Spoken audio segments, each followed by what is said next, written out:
and welcome to tonight's podcast, our Tuesday night regular event here at Off the Wagon. Thank you to them for having us do all of our stuff here, the coaches show, the pregame show, and the podcast as follows. And Coach, obviously the main topic for tonight had been, to this point, the win on Friday night against Lakeland, 41-20. I guess we can say, with it, how that it was a significant win, and based on the fact that Lakeland had not lost any games, in particular 3, and all of those 3 were playoff games, if I'm not mistaken. Maybe one wasn't, I don't know for sure. And so to go out there and hang the regular season victory on them, and I would say pretty. I mean, it was a pretty good performance. You had to be pleased with what happened on Friday night with the win and how it looked. Yeah, definitely. Always pleased with the outcome if we win a football game, no matter who we're playing or what the score is. I learned very quickly when I took over that wins are hard to come by, and there's a lot of work that goes into winning a football game. And it's not just what you do the week before; it's what you do all year long. And I thought our kids played great on Friday night at times. Right. And I also thought we played very poor Friday night at times. One thing that was overall what was really, really pleasing about it is we were able to overcome a lot of things. We were able to overcome our own mistakes. We were able to overcome penalties. We were able to overcome bad situations. Being on the highlight, the one that sticks out is being on the 1 yard line. Right. When a team just basically was getting ready to concede and breaks a run for a 3rd and 25 and gets a first down, goes down and scores, and put a game that was getting to be out of reach back in their grasp, and then we get the ball at the 1 yard line, and what a huge play Colin Blaisdick and the offensive line and Keon Sears made. 9 yards for a touchdown to kind of say you're not quite back in it yet. And that's that broke their will. Well, we even said it on the live stream. We said that's the one that hurts the most, because the crowd had just gotten it back into it a little bit. There was a glimmer of hope. There was a glimmer like, hey, we're back in it. We're going to get a stop here. We're going to get the ball back and being within a score with plenty of time left. And that play right there kind of just said, hey, not tonight. Yeah, it wasn't going to happen. Well, on that play, you talk about Colin Blaisdick has been playing really well, but you had another guy step up and become a breakout player last week with Keon Sears. 3 catches, 148 yards, 2 touchdowns, and run after catch and a big kickoff return. Huge kickoff return. Yeah. He was about a foot away from breaking that for a touchdown. The kicker was the last man there and made the tackle. A great tackle too, by the way. But yeah, Keon had a great night. Just watching the film, and just you can kind of see from week 1 to now. I mean, he's got some confidence now, and I'm not so sure. I mean, not that he never had confidence, but I mean, there was a definite. You could see a definite different player with a different kind of confidence Friday night, and I think if you do that in a game versus Lakeland at Lakeland, I mean, you can do that against anybody. And he did it on all those different plays. Did it different ways. Right. Slant, short pass, takes it for 99. I thought the best route he ran, or the best play may have been the one in the corner where Colin hit him, because he was wide open. And sometimes when you haven't done it that way, and the ball's floating to you, he boom like it was nothing. Right. It was great. So yeah, I think now if you're any team playing us going into the next few weeks, and there's which one, you got 5 guys that can come on the field and all make game-breaking plays at any point in time. And like I said, you got Wes Wolf at 6'5". How tall is Keon? About 5'8", maybe shorter. Maybe. Yeah. He's on the box. So you got 6'5", and you got 5'8", and one's like lightning, and one can catch it in any particular way you can throw it to him. So it's got to be, how do you match up? Where do you match up? What do you do? That kind of thing. And I mean, we truly do. I mean, you got Wes Wolf, you got Stephon Johnson, you got Miles Weston, you got Jay Sean Platt, and then you got Keon Sears. I mean, those 5 guys. I mean, any one of them could be a breakout player at any certain game, and to try to line up and say, who are we going to cover and what are we going to do, and especially when we do see a lot of teams that say, hey, we're going to go man against you. So if you're going to go man against us right now, like you better have 5 guys that can flat out cover. And somebody who can make a tackle, because if you don't, it's over. Yeah. I mean, you got to flat out be able to cover. And with Colin's success, I got to say the offensive line is providing him with pretty good protection, even though he gets the ball usually pretty quickly out of his hands.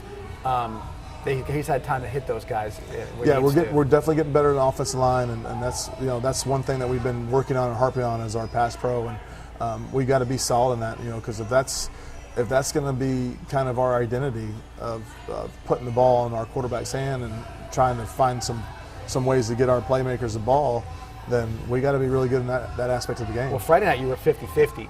You had 28 throws, you had 25 runs, and the runs were effective where they needed to be. Right. Our running backs are running the ball hard. They're doing a good job. And that's the thing. So, so Dylon and DJ, they come in the game and they are running hard. Yes. And so if you look at it from a certain perspective, if you're going to spread them out, you better be ready for a run play, because either one of those guys, not like they run hard, but they can take it to the house. We've seen DJ in particular take a long one on a number of occasions. You're going to see Dylon have a breakout game here shortly. You're going to see DJ have a breakout game shortly as well. It seems like on both sides of the ball, a different guy is stepping up and kind of shining, which is great to see. You always, and years gone by, you have the one guy who's on defense, maybe the one or 2 guys on offense, whatever it may be. But in this case, so on defense this week, we had 3 guys really kind of step up and make it look great. You had from backwards to forwards, you had Wes Piggins on the defensive line, hustle, making plays. Martin Ramos, a lot of tackles, forced fumble recovery. How much has that kid improved? Right. I mean, he went from last year from being a guy you're like, he's probably not quite ready to be a varsity player at the level that we want to play at, to now, I mean, he is all over the field making play after play after play, just really being a true example of the type of effort and hustle and aggressiveness that we need on defense. And so that's been a really big bright spot for us. And then DeSavion Castaway's another kid. I mean, we have about 6 guys playing like we want to play. Right. And the other 5 got to come along, because we're not quite there yet. Yeah, because can you see the hustle play? And again, like DeSavion had a big week last week as far as numbers of tackles and whatnot. Martin this week, and you had Logan Ballard, who's been kind of steady Eddie as well. He's had a couple of games with interceptions, one for a touchdown, and then you had him with a lot. So everybody's sort of kind of making their play here and there where you can. But again, I think every week, maybe it's one of those situations where somebody's like, you know what? Why not me? Right. If he can do it and he's doing it, then when is it my time to shine? And I think that might be, maybe you go from 6 to 7 to 8 to 9, and then you have all 11 doing their thing. We need other people to jump on board, because in order to accomplish the goals that we want to accomplish, we all have to be playing at that level. We all have to be playing with the intensity of a Wes Piggins, a Chuck Brantley, a Martin Ramos, a DeSavion Castaway. We need to have that type of effort and want to from everybody. And if we don't get that, we're never going to get to where we need to be. Right. Friday night, traveled to Lakeland. It was a little traffic like always on I-4. We're about an hour and a half late. Yeah, so that's always sort of the expectation. Another thing, how I felt that we did a great job overcoming that. Mm-hmm. We didn't let that affect us. No. We even being an hour, 15 hour, 30 minutes late, we were on time for everything. And just obviously it took a lot of prodding from me, hey, you got to get ready, move. But at the end of it, like we were still out there ready to stretch and do our thing, when some kids only had like 10, 15 minutes to get ready for a football game. Right. That's and a lot of times you got teams that like, oh well, our bus broke down and we just hey, bottom line, you got to play football. You're there, get going. Whatever the situation is, and whatever obstacle you got to overcome, at the end of the day, you got to line and play football. And we never made any excuses. Our kids probably don't even remember we're an hour and a half late. No. If you ask them now, I mean, it just went. Once you're on the field, that's all forgotten. Yeah, but you ask them now, they're like, well, we were an hour and a half late. But we were, and we were still, we weren't able to do our walkthrough, what we normally do. But we got there, lined up, and played football. Great atmosphere there at Lakeland too. You got that old stadium, concrete stadium, and kind of has a feel like big things have happened there before, and you're there, and obviously there's a lot of still COVID restrictions and all the different stuff out there, but it still was a great atmosphere. And I said before when we were doing our coaches show, I wouldn't say it was hostile where they were like, spitting and screaming at us, but definitely they're rooting for their team, and they're definitely into it because they've got all the bells and whistles like the Indians do, for sure. Yeah, I wouldn't say hostile either, but I'd say there's definitely a atmosphere conducive, for them and for winning, which it should be, and like it is for in our stadium. And we always want to, make a trip to Venice if you're an opponent. We want to make that tough as hell. We want to make that a obstacle they have to overcome. Right.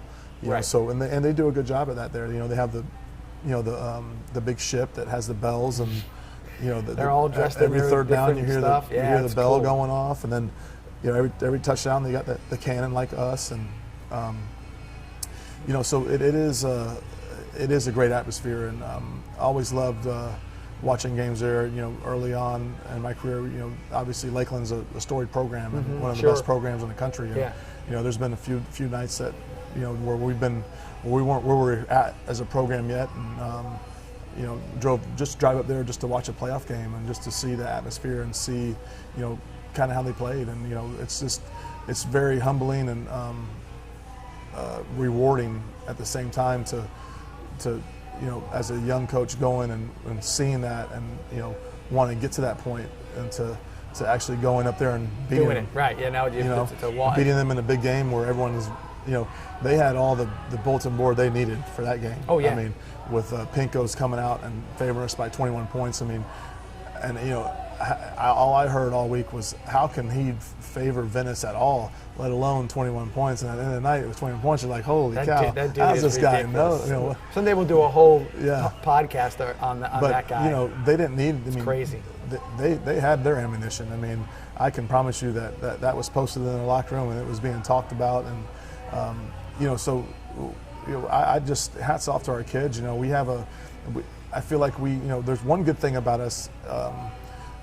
Is I feel like we play with a chip. We have a little bit of an edge to us, and I do love that. I love that. I want to play like that. I want to play with an edge. I want to play with a little chip. I want to play with attitude. I don't want everyone to say, I like these guys are really nice. Like that's not. Well, that's like anything. If you know how it is. I want to beat my buddies on the golf course. Right. And I get on there. I'm like, I got a little bit of I don't want to hear hey, nice bogey, or I want to. And I'm not saying it applies, but when you have that little bit, you don't take it, you give it. Right. If you know what I mean. You want to be the aggressor in that situation, especially like a sport like football. I love that part about us. We do have to get smarter with the unforced penalties. We do have to fix that. We have to know where the line is and stay within the rules. And but I love the fact of how we play with the edge. I love the fact that. We have guys that, are just determined and determined to win and have a refuse to lose attitude and play with that attitude. I love that. We just got to refine it and put the focus back in. Hey, let's just tune this in just a little bit of what we're trying to do. Right. How much of, let's say, so last year was a little bit of a odd year, let's say. A couple of losses we weren't used to having, some home losses that were, and, we had a lot of kids returning from last year, guys who are contributors, on both sides of the ball. Do you think they remember a little of that? I mean, do you remind them, or is that something that they just, maybe they say to themselves, we can't be in a situation where we find ourselves sort of complacent in any way, shape, or form? No, I think that they think that they're the best team in the state of Florida. Good. I mean, if that's as simple as that, then you don't have to manufacture anything. That's great. Yeah, they think that they're the best team in the state of Florida, and they're out to prove it every Friday night, really, and that's what you want. No, like I said, we just have to tune it in just a little bit. Yeah, because I mean, if you're manage anything, you're always trying to get the maximum out of your employees or your players. I mean, sometimes you have to manufacture some sort of energy or whatever it may be, and if they don't need it, then that makes it a little easier for you to go ahead and just maybe keeping it from being too out of control, in some ways. No, I don't think we're out of control. No, I'm just saying. I think we're real close to dialing it in perfectly where we need to be, but we can't afford to get penalties Well, that's another thing we talked about. So there was 26 penalties total from both teams last week. I think both teams probably weren't too happy with it. But like you had said before, as long as it's somewhere that if there's a fair amount of penalties for each team, it's not being totally lopsided one way or the other, you feel like maybe the game is being refereed fairly. But again, a lot of things you can correct. Yeah, I mean, and I can deal with with Mort jumping off sides, right, and him being, you know, visibly very, very upset with himself. Yeah. I don't have to tell him. He already knows. He was mad. He was really mad. He was mad at himself already. So I already know how important it is to him. You know, but I can't deal with the unsportsmanlike penalties that are silly. Right. They're silly. Nonsense that. Right. And it's not like they're not costing us. It cost us a score Friday night. Right. And the nonsense. Listen, if you want to go have fun with your buddy on the sideline and talk it up, love it. I love it. Go for it. Hey, listen, just do it where those lines are. Listen, the receivers, you know, they want to score a touchdown and do their dance. I love it. Go dance your butt off. Do it on get off the field and go do your dance. Do it right down the sideline. I'll dance with you sometime. Do it in front of the fans. Like you wave everybody when you're doing it. Yeah. So I love that fact. And I love the fact that we play with a chip, and I love the fact that we play with attitude, but just refine it a little bit to make sure that we're not costing the team with that. Yeah, nobody's trying to temper the enthusiasm. Right. Just do it where it's appropriate, and you're fine. Right. So, all right, with that, we'll take our only 1 minute break here. Do a halftime real quick. Say thanks to some sponsors, and be back here for the second half of our podcast. See you back here in a minute. Hey, Indians fans, don't get sacked by high prices. Join the winning team at Jenkins Chevrolet of Venice. Score big savings on our all-star Chevy lineup. Plus, Venice Indians students and families take an extra $1,000 off. We're tackling high prices on the area's best selection of new Chevys and pre-owned vehicles. So, join the winning team at Jenkins Chevrolet of Venice. Just like the Venice Indians, Jenkins is better, and we'll prove it. Roll Tribe. Absolute Aluminum is proud to introduce our new 7-inch seamless gutter system. Standard gutters are too narrow to handle heavy Florida rain. This overflow can cause streaks and stains on your gutter and home, plus wash out your landscaping. Our new wider 7-inch gutter system will keep everything looking clean and beautiful. And with our professional installation, your new gutters will go up fast and last. So call now to increase your home's curb appeal with our new 7-inch gutters from Absolute Aluminum. Ready? We're back. All right. Hey. Oh, hey. What do you know? You saw us. We're kind of. Francis let us didn't really give us a warning there. In our own little zone over here. But anyway, so Coach, Friday night, 41-20, we're good to go. And moving forward, Lakewood Ranch, district foe. But you know, we talked a little about it earlier in the coach show. But you know, a lot of new faces as far as coaches in the area. You know, 1 or 2 years experience. Sarasota's got a brand new coach. Lakewood Ranch 2 years. Even Manatee's only a couple years into a coaching change there. You know, looking at that kind of situation, what is the timeline that you want to be on? I mean, everybody say right away, but to get everything sort of switched over, get your culture put in place in a situation, how many years would you say it takes a high school coach to kind of get that up and running? You know, it's hard for me to answer those types of questions because I've had one experience. And right. I haven't been at another. This has been my only job. You know, I've only coached at Venice. Right. And you know, when I took over the reins from Coach Coleman, there was a lot of things that you know I wanted to do that we were already doing. You know, so there wasn't you know, as a calendar view, like how we run our calendar. Our calendar, you know, is pretty set in stone. You know, I always get in trouble because I always think everyone knows the calendar because the calendar's been the same for a long time. You know, so my wife's like, "Hey, you have practice?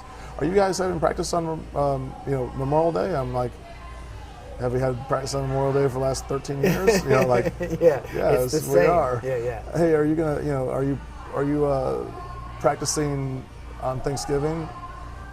Yes. I hope so. Yeah. You know, that's my plans.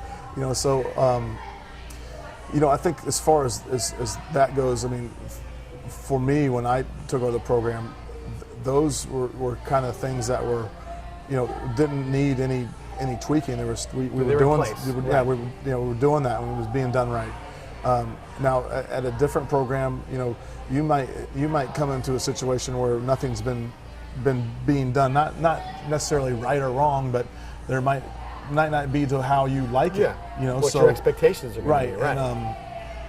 And, so that question's hard to answer. It might take you 2 years for everyone to understand, the expectations of, hey, we are lifting weights in the off season every day. Right. And it might take a while for that culture to set in, like, hey, this is how it is, and if you're not there, you're not playing. Luckily for me, when our kids come into our program, pretty much they all know. I mean, hey, if we want to play football, we're gonna have to lift weights, and it's a simple fact. Like, because if you don't, you're not gonna play. Right. I mean, not that. I mean, even if you're an athlete that has all the ability, and you don't lift weights, you're not physically going to be able to play the level of football that we play against the people that we play, and we won't be successful. If you see our athletes, so let's not even talk about Ethan Mort and Rainey and all those guys, but you look at our athletes, you can see what the weight training does for them. You look at a Jason Platt, and you look at Miles Weston, and all of a sudden you look at that, they don't look like they looked when they were sophomores. I mean, I'm not talking about. I mean, they're all going to get bigger no matter what. They're growing young men. Well, the big body types is really different. Yeah, the big before and after is Wes Wolf. Yeah, I mean, you saw him as a sophomore when he was doing some things as a sophomore to now. Yeah, it's 100% different. Yeah, so his before and after is amazing. I mean, he went from a kid that, I don't know, maybe 168 pounds, if that, or maybe 150 pounds at 6'4". Right. And he looked like, not healthy. People. Yeah. Like, why are your parents not feeding you? Like, and his brother was pretty put together, but it was like, you don't look like, looks like if you run real fast, your legs will break. Right. Right. And so now he's like, wow, it's impressive. You're like, maybe the #1 tight end in the country, right. Like you're 225, 230 pounds and have, unbelievable skills. I mean, so, that is something that, I tell everybody, like I love the process. I truly love the process. A lot of coaches like, man, they want to, a lot of coaches want to show up and coach Friday night. Like Friday night, I hate. I am stressed out Friday night. I am like, God, don't screw this up. I am so, I'm so nervous. I feel like I lose years off my life on Friday night. I mean, I get nervous. I get nervous before every game. Everyone's like, hey, how does this team look? Like, I don't know. I don't think we're gonna. It's not looking real good. Right. Right. And then you throw like a team like Laker, and you're like, holy crap. Like what are we gonna do here? So Friday nights for me is not the funnest day of the week. Right. I love the off season. I love practices. I love seeing from Monday to Friday the progress we make. On the offensive line. I never play offensive line. I don't know what it's like to play offensive line, but I love, those kids work their tail off, and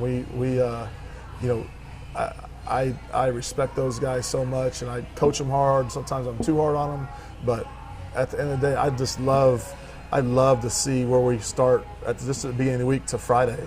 I wish we could not play the game, but and a lot of that too. And so the success of that for kids that either keep playing or don't keep playing, whatever, you always hear them say, "Oh, I was ready."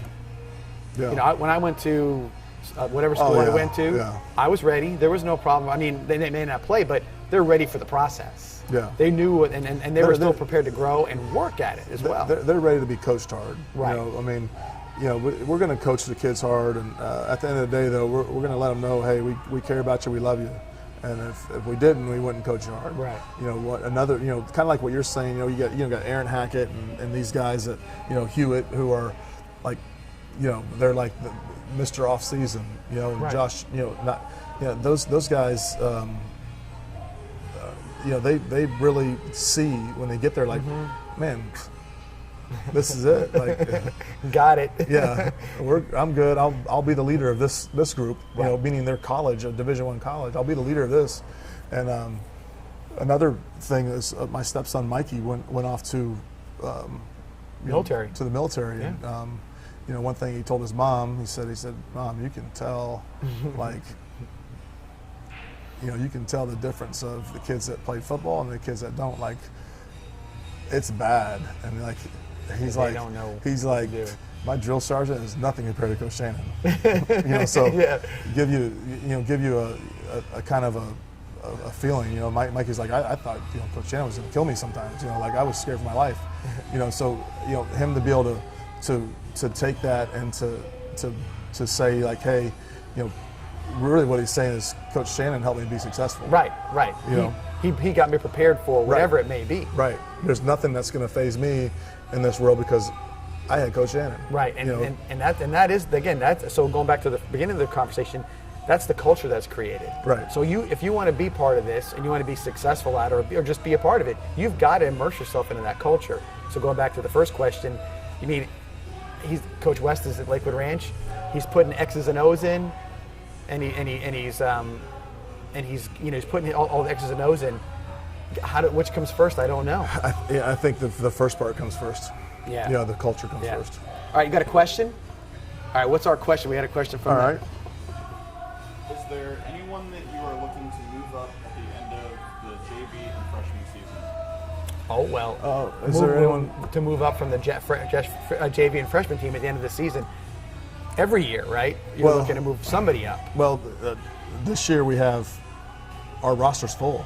Like as far as you can only travel with 60 for the FHSA playoffs. So to answer that question, it's all going to be need-based for practice. There are definitely guys that you look at, if we were in a regular situation where we normally carry around 51, 52 varsity players, where we bring up 8 or 9 kids, and there are definitely some kids that we feel that can step right in right now and possibly help us in the playoffs at the lower levels. But I just don't know. First of all, we don't have any roster space, and second of all, with COVID going around, every person you add, you're adding a risk of getting COVID. And in a lot of situations, isn't the freshman team and the JV team and they're all in the same culture in some way, right? And they've all been introduced to the weightlifting and the things that are going to happen. Well, this year the freshmen not so much. They didn't get to go in the weight room like a normal freshman group was, because we were in the situation where we were in phase 1 where they couldn't go in the locker room for half the summer, and then the second half they just spent on working on football. So they haven't really been in the weight room yet. Okay. So they're going to be a little bit behind as far as weightlifting goes. So their first experience as far as paying the price of the weight room is going to be in January. To kind of follow up on the same kind of question, new JV staff, freshman staffs put together. People don't. I think they sort of take it for granted, but it's important for those staffs to kind of be working in unison with what you guys do. Yeah, Beckett Wales took over the JV program, and he's been with us on varsity for 4 or 5 years. Yeah, 5 years at least. Yeah, 5 years maybe. Maybe 6, because I know he coached Hackett. I don't know if it was Hackett's senior year, but okay. We'll say 5, right. Possibly 6, and he's gone down and taken over the JV program and used our exact verbiage, our exact formations, our exact plays. So that's nice. That's a nice part of that is when you bring a kid up, like, hey, he knows it all. Yeah, he's not having to learn from scratch. But to answer the first question is, we're gonna bring people up only as far as need-based, as far as practicing. If we need, for instance, if we need another scout team wide receiver, we'll bring our wide receiver up. If we need another scout team offensive line, we'll bring offensive lineman up. But the only thing I can say about that is the only hesitation I will have is adding another player or adding another body or another person into our locker room, because every person you add, you stand a risk of contracting COVID. And right. If we contract COVID, if someone tests positive for COVID, it could shut our whole program down. And if that happens, I feel really, really bad for the seniors, and I feel really bad for our program. So we try to take measures as many measures as possible to keep us safe from that exposure. Another question I get with this whole JV freshman sort of topic right now. Does Coach Peacock watch the freshmen and the JV teams? Oh, yeah. So, yes, of course he does. And I said, I mean, he's not going to stand on the sidelines and lord over the coaching staff or whatever, but he's going to be in his spot, wherever it may be. You sat with me on multiple occasions in the press box. I know you're in the end zone. And then, by the way, it's not just you. Coach Shannon's there. Coach we all get the film and watch it. Everybody watches it. So there's definitely there's not like this is not you're not watching what's going on and seeing what's going on and noticing certain things. Because a lot of times I always tell people, especially at the freshman level, every kid comes in like new and he's like, I was a guard, I'm a left tackle, I'm a linebacker, and then I've seen you say something like, no, you're not. Jared Hewitt, I'm a fullback. And no, a punter, and a middle linebacker. No, you're not. You're a defensive tackle. Yeah, but you can look at that. Sometimes you look at skill, a certain type of skill, and you can kind of evaluate it and say, no, the way that kid does this, or his body type, or whatever it may be, you can kind of. There's been some kids that have popped off. Like Alvin Johnson has really popped off to me as a freshman. He's got some special stuff to him. He moves very fluently and very, he's just very. It reminds me of remember Amp Campbell. Yes. Out of Florida State. Yeah, I remember. Yeah, Riverview. That's where he played. Riverview. No. At Florida State, Amp Campbell. Okay. Maybe not Amp Campbell. It was Amp Lee. I'm sorry. Okay, Amp Lee. Okay, not Amp Campbell. Amp Lee. Remember, you know what I'm talking about? Yes, I do. Very, very smooth and didn't really look like he was, running real fast, but just kind of wove through people. He reminds me a lot of that. And as long as that kid gets in the weight room and pays the price, he's got a chance to be special. And that that brings up the fact that now you'll have DJ will be a senior next year, and then you'll have him as a sophomore that could possibly be pushing him. Right, and that's what you want. You want to have that sort of that progression as it goes forward. But no, the freshmen and JV are that they're the future of the team. Yep. You're always keeping your eyes on them, and again, the two staffs who do a good job making sure that those kids are doing the right stuff. We have unbelievable staffs on both levels. I mean, Coach Swartz and his staff do an unbelievable job at freshmen. They care so much about that. I mean, they're all in. And it is being at that level, and there's so much more than just coaching football at that level. Yeah. I mean, you're dealing with kids that, think they're in middle school and think, just are acting a fool sometimes. And right. There's a lot of, they got to introduce those kids to our culture. They're the first, they are the first interaction that those kids get to our culture. So it's important that they, and they do. I mean, they take it to heart, and they try to make sure that culture is instilled in those kids, and then after that we kind of get them, and then we kind of we have to mold them even more, starting in January. When I was in Booster Club, and for all those years, and now you see the freshman team in particular, it's not just the kids. You see the parents every day.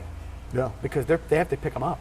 So there's a million questions about, from the parents as well. So you've got to be sort of a multifaceted kind of person. You got to make sure that, the kid is right, and then mom might have a question or dad might have a question, because they're waiting outside the locker room for them, in the car to pick them up. So it's a very interesting dynamic on that level. And, you've got to be sort of a special breed to kind of be able to handle it and make it happen and try to and encourage them to do well. But sometimes you're tearing down bad habits and building new habits, and it's a hard thing to do in an 8-game schedule. Right, and Coach Swartz is a special breed for sure. He definitely is, no doubt about it.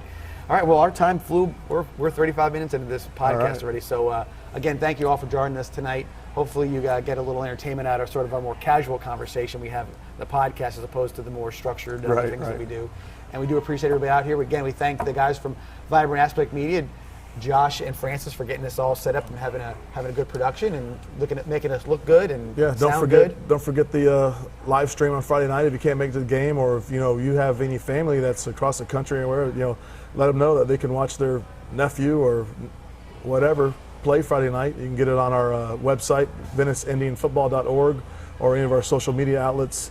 And also, as well as our coaches show that is on Thursday nights on the Education Channel. Channel 20 on Comcast and 33 on Verizon or Frontier. So that's what you need to do. And don't forget, also Friday night is homecoming. So again, if you want to catch a glimpse of what homecoming looks like this year, and everybody does, because there's always, no matter what it is, I mean, there's always somebody walking on campus who hasn't been there for a while, and I can tell you that everybody who does show up on campus, they're always a little bit. it's the new school gets a lot of these people have been back for a while, and then of course you go back to the field's in the same spot. It's not the same deal anymore. Not the same deal. No deal. All right, well, thank you guys for joining us tonight. We'll see you here next Tuesday night on our podcast. Thanks again.